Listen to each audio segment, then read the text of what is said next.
It's hard to beat the thrills of on-track racing, but the F1 Manager series makes working behind the scenes exciting too.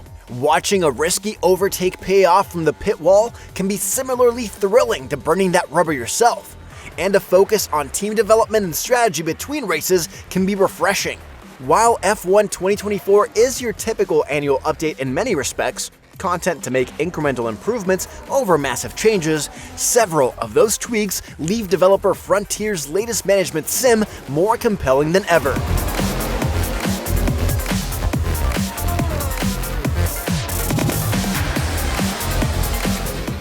Now there's the car of Piastri. Barely any room to maneuver. This year's biggest addition is the new Create a Team feature, which offers a pleasantly surprising range of customization options. For example, different engine manufacturers add necessary strategies, making you prioritize aspects like durability or fuel efficiency. Liveries and team outfits can also be customized in detail, with a nice assortment of preset designs that are useful for the less artistically gifted. But one of the most interesting decisions is how you can set your team's backstory, which determines your overall goals.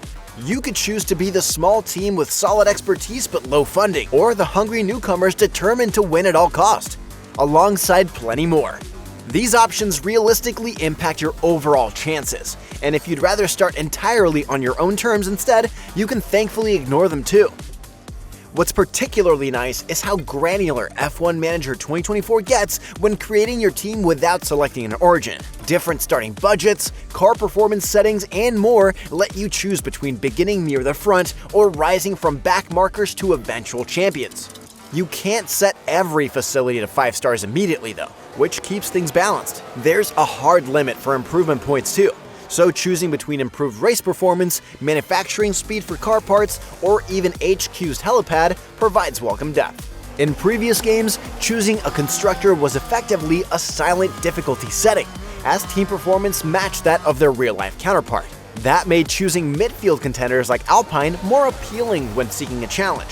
Securing wins is always exciting, but spending time upgrading teams to eventually earn them feels infinitely better than being gift-wrapped victory simply by picking Red Bull. F1 Manager 2024 thankfully retains 2023's post-launch difficulty settings for race days and your opponent's car development as well, making more teams immediately viable. Selecting the Your Story origin and Create a Team lets you customize the initial team quality, and there's no restrictions on which drivers and staff you can pick.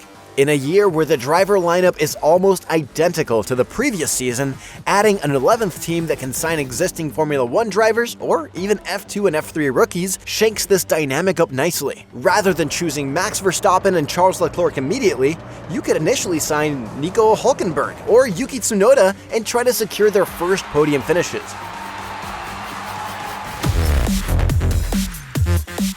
F1 Manager has never felt too heavy on micromanagement, and that's especially true with the slightly improved UI this year. Once everything's set up, a new season with your custom team is otherwise similar to a standard campaign, which isn't a bad thing. You still need to guide the team's overall focus, instructing engineers to create upgrades for this year's car along the way. However, because each year brings new regulations, you face a choice. Do you keep improving this year's car or invest in research for the next season? Striking a balance remains rewarding when you succeed, though the cost cap ensures you can't just throw money at problems. And once a season is complete, the board measures your performance against its expectations, and the cycle repeats into the new year, so there's always a drive to keep going. Keeping staff spirits high remains essential, and F1 Manager 2024 uses a new mentality system highlighting the team's overall mood instead of individual staff and drivers. It's a slight improvement over the previous confidence system, offering a more practical approach that immediately details the most pressing issues. Pit crews retain 23's monthly training regimes, and it's still fun to balance improvement pit times and avoiding fatigue by pushing them too hard. After all, a rested crew is less likely to make mistakes during critical pit stops. What's less impressive is the contract system, and as team principal, you'll have to interact with it a lot as you negotiate contract extensions with existing staff or sign new talent. It's a tedious process because asking someone to sign a contract immediately, as opposed to giving them a week or two to decide, negatively impacts negotiations. For example, trying to sign Tsunoda for Red Bull saw him reply after 2 weeks of waiting, only to counteroffer, saying he wanted an extra $7,000 on top of a $3.5 million salary offer. It remains a frustratingly drawn-out process. Extra cash was previously earned by choosing optional performance targets from sponsors before races, like reaching Q2 in qualifying. You couldn't set deals until your second season, so it's great to see F1 Manager 2024 use a more dynamic sponsorship system. Title sponsors award more tangible benefits, and your earnings now depend on your confidence. Weighing a hefty upfront payment with minimal payouts for race day results against the opposite option can be a satisfying risk versus reward situation. Each main sponsor requests various engagement activities every 6 weeks, offering financial rewards but causing issues like reduced driver performance. It's a welcome change that better reflects the sport's heavily commercialized nature. Race weekends follow the real-life format, usually splitting your time between 3 practice sessions, the qualifier, and finally, the main race. 6 weekends out of each year also include an enjoyably straightforward sprint race, where you don't need to worry about considerations like long-term tire strategies. While F1 Manager 23 followed on the 2022 season rules, F1 Manager 2024 now adds a less than thrilling sprint qualifying approach split into 3 sessions before those races. Frontier can't be faulted for following the real-life format. The extra work is just hassle for comparatively few points. It's therefore good that F1 Manager 2024 lets you skip races by letting the team automatically handle them, a feature that was previously only available for practice sessions and qualifying. You'll still only get the best performance via manual control, and rushing through the campaign will be missing the point. But at least having the option may be a blessing if you're on your 6th campaign and facing the opening race in Bahrain yet again. Most of the time, of course, F1 Manager values confidence strategies, and racing involves managing 3 critical areas from the pit wall: tires, fuel, and the battery. Good tire strategy can determine races, so it's pleasing when decisions about which dry tire compounds to use pay off. Tire degradation feels similar to last year, and ordering drivers to speed up is another tricky choice to make, since doing so affects the temperature and how quickly you burn through them. Electric boosts via ERS can close some critical gaps with your opponents, though letting this completely drain comes with risks of its own, as it makes you vulnerable to being overtaken. Fuel consumption also needs monitoring, but one of this year's significant changes involves preventing your engine from overheating to ensure its long-term durability. You can only buy so many engines per year, and extra unit costs are steep, even before incurring a subsequent grid penalty for using extra parts. Those penalties can feel harsh when you're already pushing for every point available, so getting through a season with minimal purchases feels like an accomplishment.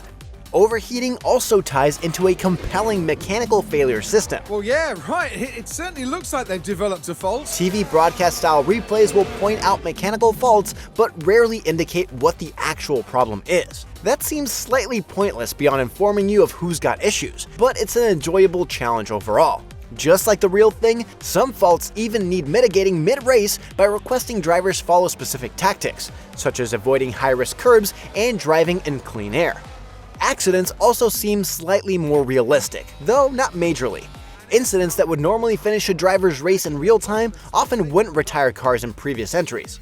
This issue hasn't entirely disappeared, but it was less frequent. The visible damage to cars during collisions could also still benefit from looking more realistic, as heavy impacts rarely show more than some scattered debris. Finally, if you're after something different, race replays return once more. They usually involve improving on your chosen team's real-life results compared to what happened in the actual race, which is fine, but the more specialized events keep this interesting with less realistic scenarios. Things like having equal performance settings for each team. What's really fun are the events that challenge your strategic thinking even further, like figuring out how to guide Ferrari to victory in Italy despite a mechanical fault near the end. F1 Manager 2024 doesn't completely escape the pitfalls that come with being an annual series, though evolutionary changes make this a welcome third outing. New features like creating your own team offer strong customization options, and securing victories with a tailor-made squad feels even sweeter than building upon an existing team. The mechanical faults and expanded sponsorship system add welcome strategic depth too. Several flaws like the tedious contract system could still use further work, and some lingering issues like collision damage haven't been solved. But this is still Frontier's best take on a Formula 1 management sim yet. What an achievement! Sometimes you take the incredible skill of these drivers for granted, but not today. For a more hands-on F1 experience, check out our review of F1 24. Or if you'd rather manage a video store than a racing team, our review of Zenless Zone Zero. And for everything else, stick with IGN.